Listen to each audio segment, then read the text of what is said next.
বাড়ছে বয়স, তার সঙ্গে বেড়ে চলছে মানসিক চাপ।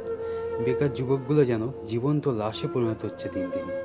যে ছেলেটা স্বপ্ন দেখেছিল যে চাকরি পেয়ে ছোটো বোনটার বিয়ে দেবে কিংবা পরিবারের পাশে দাঁড়াবে, সেই স্বপ্নগুলো পূর্ণ হয়নি তার। নিয়োগ দুর্নীতির জাতাকলে পিষে গেছে তার স্বপ্নগুলো।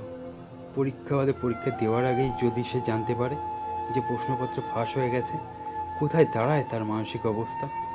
দালাল চক্রে ছেয়ে গেছে গোটা দেশ, তার উপর আবার সংরক্ষণ, শুধুই সংরক্ষণ। হ্যাঁ, সংরক্ষণ তো প্রয়োজন সেই ছেলেটার, যে ছেলেটা মেধাবী হওয়া সত্ত্বেও চাকরি পেল না, অথচ তার থেকে অনেক কম নাম্বার পাওয়া ছেলেটা শুধু সংরক্ষণের কোটায় পেয়ে গেল চাকরি।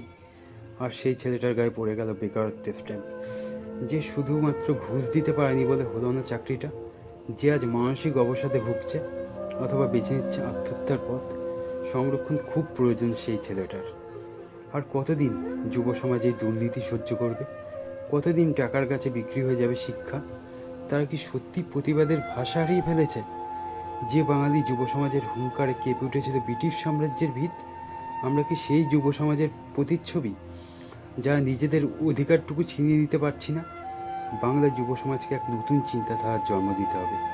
আমাদের যুব সমাজকে এক হতে হবে এক নতুন ভবিষ্যতের অঙ্গীকার নিয়ে, যেখানে থাকবে না কোনো দুর্নীতি, যেখানে জাতি ধর্ম বর্ণ নির্বিশেষে শুধুমাত্র মেধার ভিত্তিতে হবে চাকরি। ভিডিওর কথাগুলো ছিল একান্তই আমার ব্যক্তিগত অভিমত। ভিডিওটি যদি ভালো লাগে তাহলে অবশ্যই একটা লাইক করো এবং শেয়ার করো আমার যুব ভাই বোনেদের কাছে, যারা হবে নতুন ভবিষ্যতের কাণ্ডারি, যারা দেখাবে এই সমাজকে একটা নতুন পথের দিশা।